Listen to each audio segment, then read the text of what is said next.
compressed to make things happen more quickly, or we may stretch them out depending on what the dollars are available with the impact that it has on the overall cost. Our acquisition organization at Headquarters Air Force is also now looking at investment dollars, which is our larger weapon system support, to see what we can do from FY 13, 14, and beyond. So this is not just a short-term problem. This is going to be with us for quite a while if we don't get a handle on it. Unfortunately, there's a limited amount of flexibility to move dollars across programs, because the way that the sequester language was written is that it is an across-the-board cut to all the weapon systems. We don't have any good news on this one. But what I would like to do now is introduce Mr. Tony Mountain to talk about impacts on the Air Force's statements.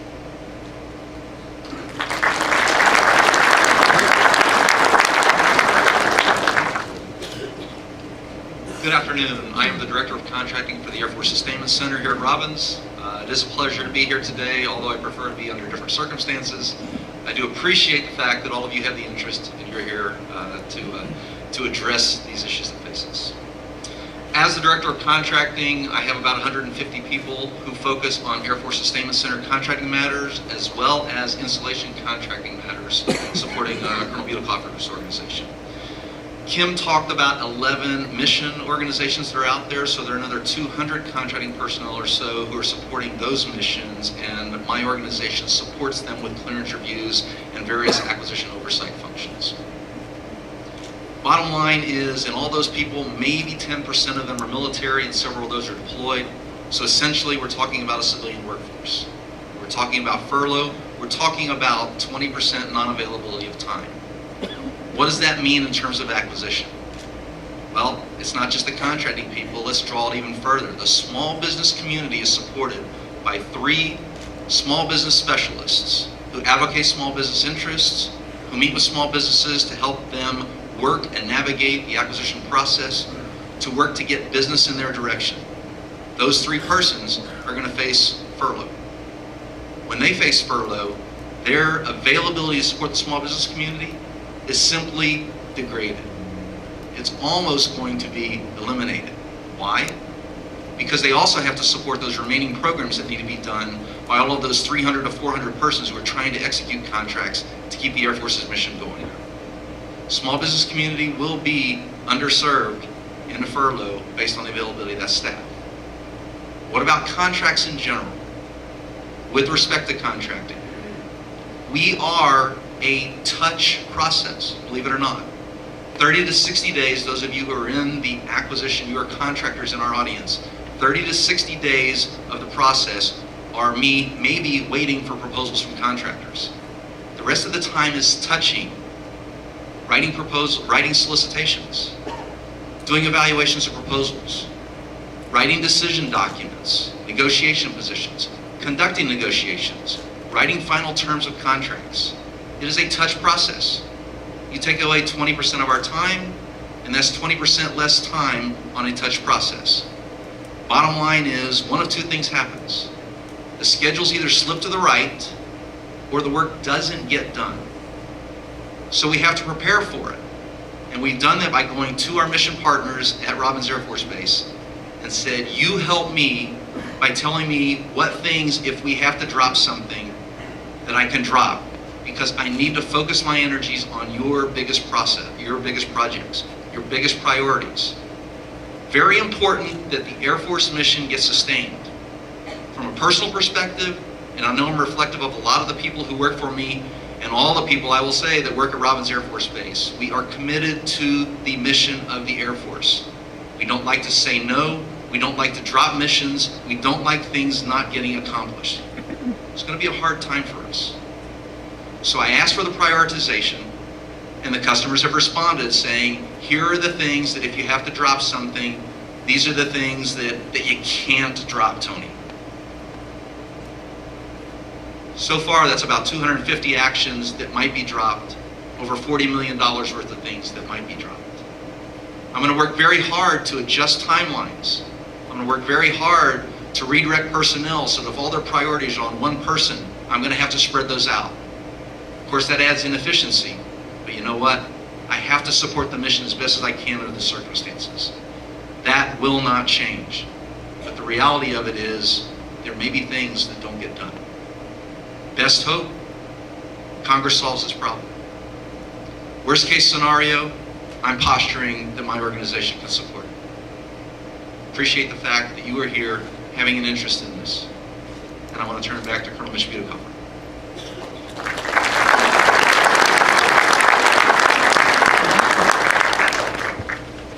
Okay, now I'd like to address specifically the implications for the 78th Air Base Wing, the installation support which we provide. I have approximately 1,300 civilians that work for us in providing that day-to-day operational support to all my mission partners who have just briefed you. And so the effects on my organization will inherently affect all of them. Because if I can't respond to fix a generator that's out on a specific facility over the weekend because I don't have anybody who can respond to that, it could potentially affect General George's ability to generate aircraft. So this is very critical for us. We are taking a look at all of our processes and all of our businesses and trying to make sure that we're going to put emphasis on those that have the biggest payback to our mission partners and also to the quality of life for our families and for our employees. We have to ensure that we keep our airmen, our military members are taken care of, as well as our civilian workforce throughout this process. And we can't drop the ball on that. So we've got a big job ahead of us. You can see these are some of the areas which will be impacted. For those of you that may work on the base or come on the base part-time or sometimes throughout the week, you can expect to see longer wait times for base access. For those of you that are retirees or have access to our medical clinic, you may have to get seen downtown by someone else, another provider, because we may not have the capability to see you on the installation. But those are some big things, but like I said, we're trying to focus our efforts on taking care of our mission partners so that they can accomplish their mission, so we don't degrade their readiness and so that they can continue to fly. And in the case of the 461st and 116th, and continue to maintain aircraft for General George and his staff. Okay, next slide. This is what General George touched upon. This is what we have told our employees. We have told them, we started telling them about a month ago, is you need to start preparing personally to get your financial house in order, so that if this does happen, that you and your family can be prepared to deal with this reduction. We are trying, and we have been communicating these issues openly and trying to have a transparent means of communication with our workforce to ensure that they have the latest information and that they are up to speed on what's going on, as well as to provide them with helping agencies on the installation. We have a civilian employee assistance program, which is active on the installation for folks who need financial assistance, legal assistance, who may need emotional or family counseling. Those are available for our civilian workforce as well, because there's a lot of stress going to be coming and is already there. We're seeing it coming into our workforce now, but in the future there's going to be more as well. And so we're trying to do everything we can to take care of our civilian workforce within the wire, within the fence, as well as our Airmen and Family Readiness Center. Got some great folks over there who are providing support and counseling and assistance to them as well as we work through this. So this is what we're doing with our civilian workforce to ensure that they have the latest information and they're prepared to deal with the ramifications if any of this comes to pass. Next slide. So on behalf of my mission partners, and on behalf of Team Robbins, we are here today to keep you informed of what's going on. We want to ensure that we are transparent with you as our community partners in ensuring that you know what is happening inside the fence at Team Robbins.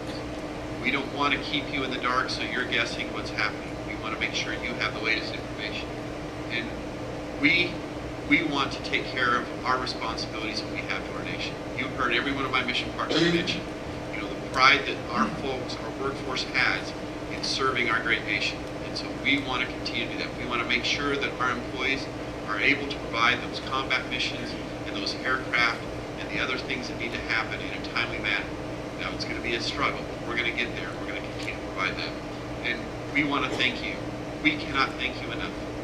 This community has been phenomenal over the last 70 years. This morning I had the opportunity to be at Warner Robins celebrating the 70th birthday of Warner Robins. And it's been an awesome relationship that Robins Air Force Base has had with this community. And we have to ensure that that relationship continues. And so you have my commitment and my mission partners' commitments that we will be as upfront and transparent with you as we possibly can as we go through this. Okay? And our request from you is that you continue with the support that you have provided for the last 70 years. And our goal is that 70 years from now, we'll be back here celebrating 140th birthday of Warner Robins and the relationship between Warner Robins and Robins Air Force Base and the Middle Georgia community. Okay? So that's our goal. We appreciate your time. And I know General McMahon's going to come up and take me off the stage here, and we'll have some time for Dr. Hines to speak. But we want to thank you lastly once again, and then we'll be open for questions. Thank you.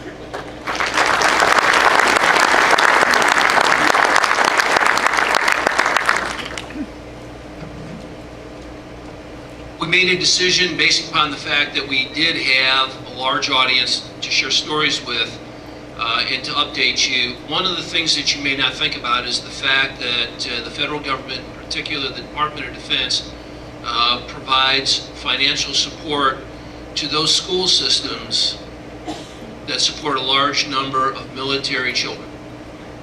And part of the discussion has to be what the impact of sequestration will have, in particular on the Houston County school system. Dr. Robin Hines has been kind enough to come spend a few minutes with us and share his perspective as well of what he sees coming down to make sure that the audience is fully informed about this. Dr. Hines?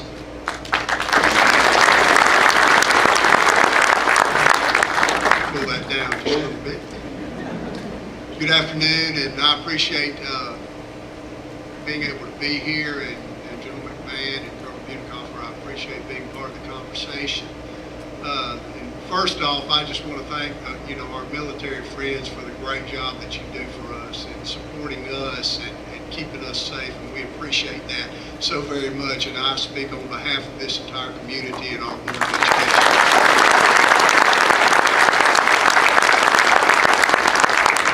I also want to thank you for your great support of our school system, and I specifically want to point out Colonel Bunicoffer for the great relationship that we share. It's stronger than it has ever been, certainly during my time, and Colonel Bunicoffer and his family have certainly been a blessing to our school system.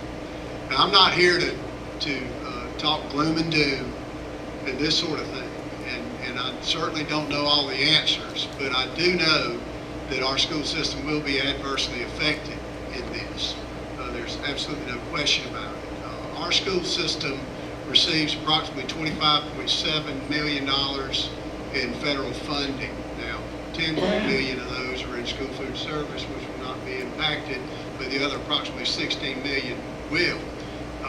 Off the top, we talk about impact aid, which is money that we receive to kind of offset the fact that the base is not taxed, is about the best way to explain it. We've heard that may be gone. We really don't know. We're waiting for guidance. And all of our other title funds that we're talking about, things such as funding we receive to assist our economically disadvantaged children, some teacher preparation, professional learning, our English language learners, for instance. And one big fund that we've got is our 6B fund, which is our students with disability. Now, all of these will be impacted.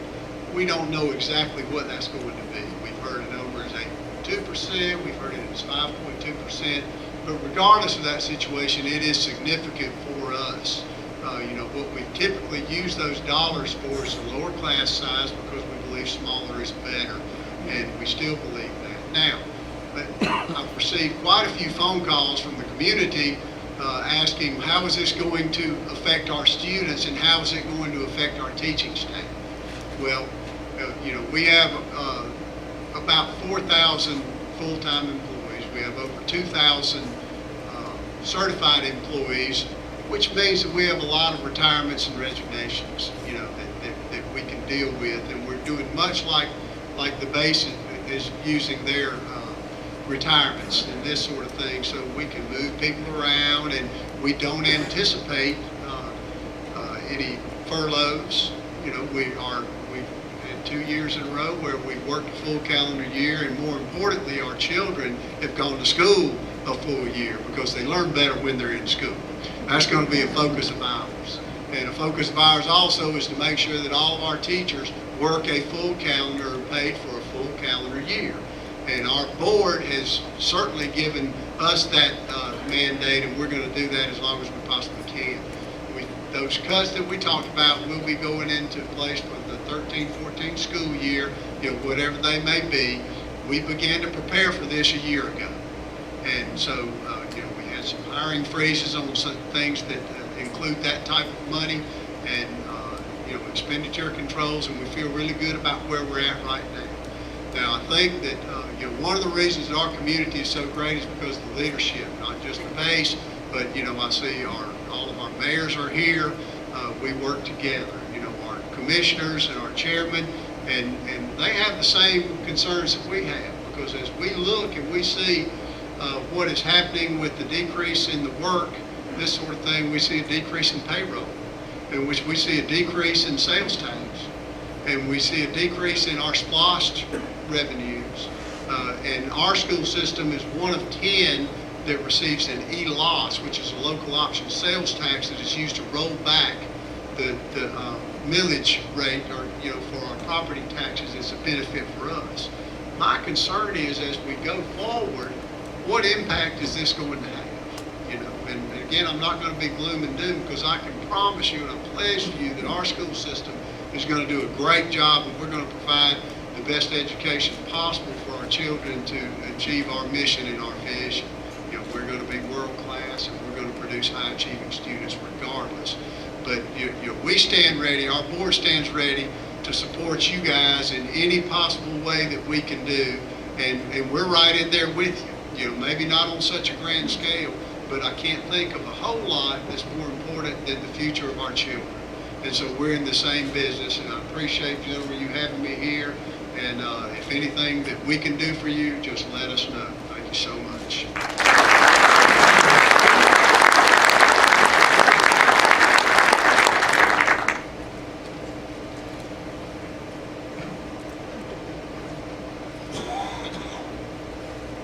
For those that can't see the front row, I'd like to single out one person who did not have an opportunity to talk, but is integral to the success of Robins Air Force Base.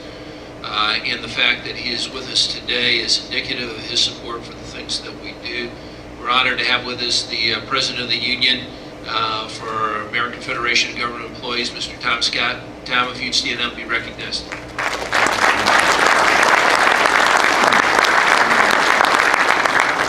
Colonel Butikoffer talks a lot about partnerships. It's the partnership between management and the union that allows us to be as successful as we can be. Like most families, the spouses don't necessarily always agree, but they have a common vision, and I can guarantee you, speaking for Tom Scott, that he has the same vision as the rest of us, and that is to take care of our workforce. One point, as you listen to this conversation, one of the things as we talk about the potential for furloughs, and this needs to be said, most of you already know this, but on Jimmy or Susie's or Sally's day off, they can't work. So if you're thinking, well, what can we do to help make all this happen? In fact, it is blatantly illegal either for the worker to offer that or the supervisor to request it. And so one of the challenges that all of our folks face is understanding up front, as much and as dedicated as our workforce is, the fact that they can't do that, in fact it is illegal, is something that we have to keep in mind to make sure that all of our folks understand that we don't want either our supervisors or our workers going to jail over this. So as you're sitting there, you're asking, what can I do? And I'll offer a couple of thoughts, and then what I'd like to do is open the floor to questions. Two things in particular. The first is, arrayed throughout the audience here are a number of mental health workers and members of the clergy. We are blessed to live in a community that is God-fearing, and relies on its churches to provide much of the moral compass that we need. Not every community can say that. And so I would challenge our clergymen, those mental health professionals that are with us today, to ensure that they are pastoring to those that will be in need. We have many single-family income and single-parent folks working throughout our federal sector that will be challenged should all this come to be. And it will be incumbent upon those of you who can reach out and provide support to do so even more in the future than you do it today. The second is, and I think Tony underscored this very well, it is not just the Department of Defense employees who are going to be adversely impacted as furloughs take place.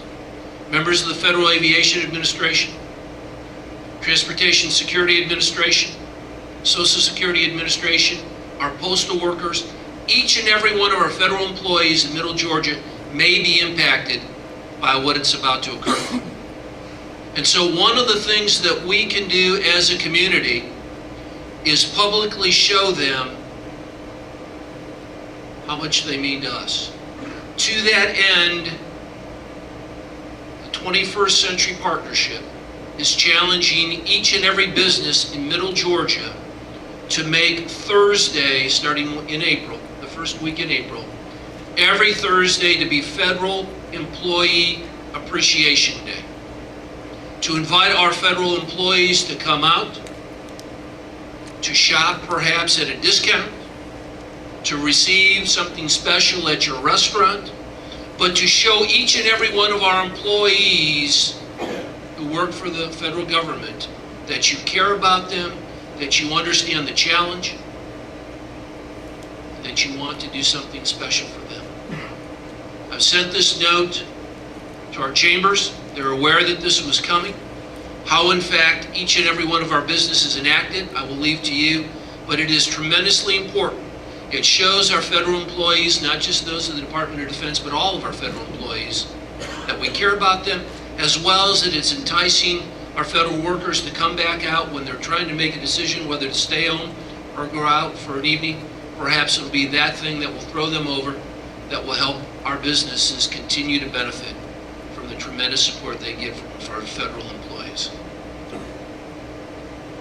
You'll hear more about that over the next few days as we spell that out and send it out, but I would encourage each of you to think about how you might be able to employ Thursday as Federal Employee Appreciation Day.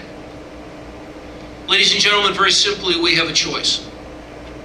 The situation that we have today has been manufactured.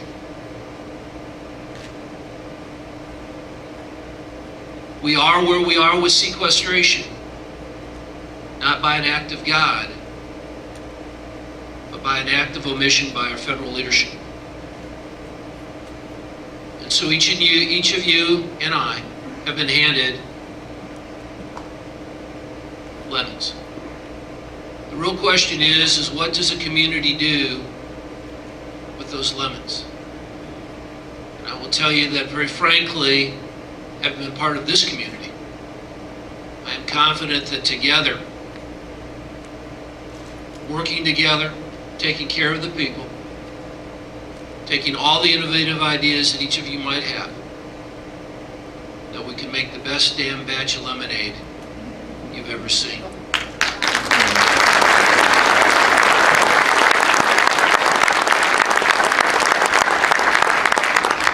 With that, I'd be happy to facilitate questions for any of our military members or for...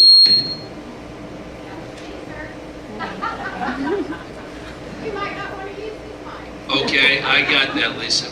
Or for Dr. Hines. Questions, please raise your hand. If you've got a question, please tell us who you are and then ask your question. Yes, ma'am, you have to tell us who you are.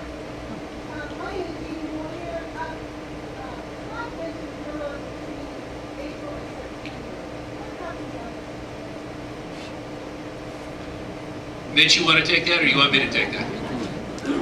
The reality is we don't know. And part of the challenge that we face, we are responding today as a nation to implementation of a sequester in fiscal year 2013. What we don't know yet is how the federal government will respond with a fiscal year 2014 budget. So there is uncertainty. What we do know is, irrespective of what actions are taken, that if there is a budget passed, it will be smaller than what we had anticipated, so there'll be some impact to the federal budget because of that. What the mix between revenues and expenditures are, we don't know. So there's a lot of uncertainty. That's why you see everything today couched between April and the end of the fiscal year, which is 30 September. That's a great question. Thank you. Other questions? All the way in the back row. Don't hit your head getting up, sir. Michael Collins from Total Computer Solutions. I was wondering if we could have online access to these slides, whether through download or something.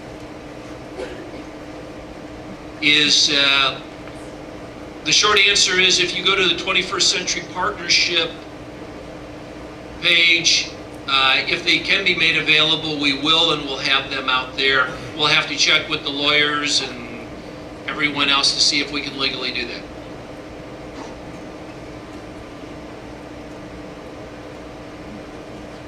We'll check, and if we in fact can do that, they'll be available over the next probably 48 hours. I'm going to, and just for our media members, we're going to let you do interviews afterwards. I'd like to defer your questions to specifics afterwards, and allow the audience to ask anything that they may like to ask. Yes, sir. I have one question.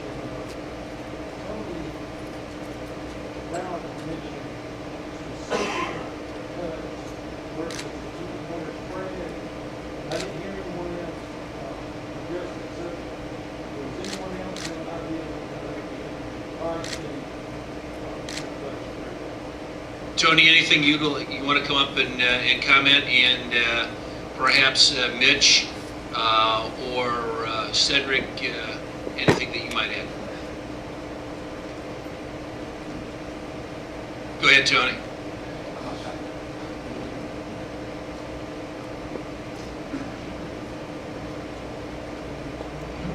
The problem is, just like the sequestration and getting to a budget, there's a lot of unknown with this. The peanut butter spread is with respect to actual personnel. You know, the furloughs across the board with almost no exceptions. And in fact, as I understand it at Robbins, basically there are no exceptions. So from the federal perspective, you know, it does look like a peanut butter, and with personnel it is. When you get into programs, it's a lot more difficult. Because in programs, then you have to look at it, and it's across all accounts. It's like a 9% cut across all accounts. But how that goes down, all we can do, and that's what I'm trying to do with my partners, is where can we do it most smartly by looking at the types of things we're doing, which ones are most time sensitive, which ones affect life, health, safety, which ones are going to have the least impact to the mission at that point in time. And that's all I can say, is that we're going to look at it and try to do it more smartly. Cedric? All I would add is there is specificity with respect to the aircraft and their subsequent and specific impacts across that 28. So I told you 28 total. We have specificity on the number of aircraft, the impacts across the avionics, software, all of those subsequent and supporting capabilities. We do have specificity. To your point, Mr. Baumann, there is generality with respect to all of our civilians are impacted in the way that Butekoffer and the team here has told you. There will be no very broad county options, if you will. We're going to do this as a team, and then you did hear a few other exceptions, I think, in our guard. But for the most part, we will all take care of the people part Tony talked about, all uniformly, for the most part.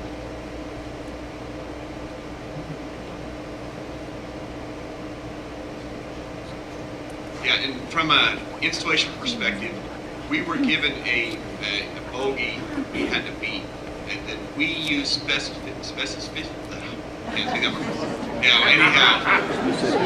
Then we had the flexibility within the Air Base Wing to determine what programs we decided to cut or to reduce funding in.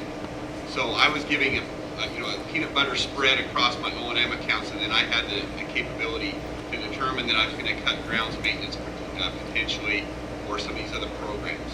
Does that make sense? Okay.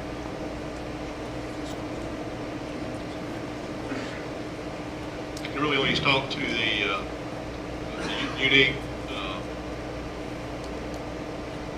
alibis, I guess, for any furlough for any Air National Guardsmen, and that decision will truly be at our Adjutant General level, and most likely the Guard Bureau level, which will be basically up to a Director of Air National Guard, which is a 3-star general. Those missions will be a very critical mission type, life and limb type missions, perhaps some first responder. As far as my unit, as a tenant to a host organization, I don't really have people that do a lot of that. As those are identified, they will certainly be looked at. At this point in time, none of that has been calcified.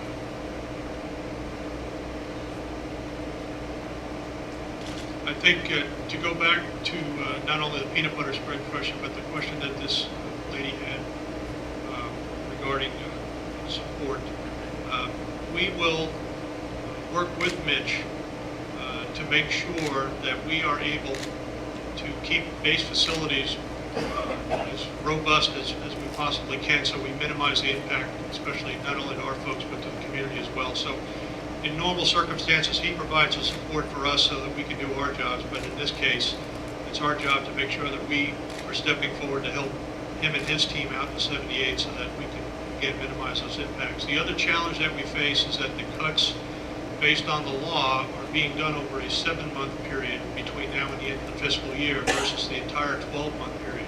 So it really compounds the challenges that we're facing. So short of the continuing resolution giving us some leeway on how we implement these cuts, continue to be a challenge, at least for this fiscal year. As we look to next fiscal year, my hope is that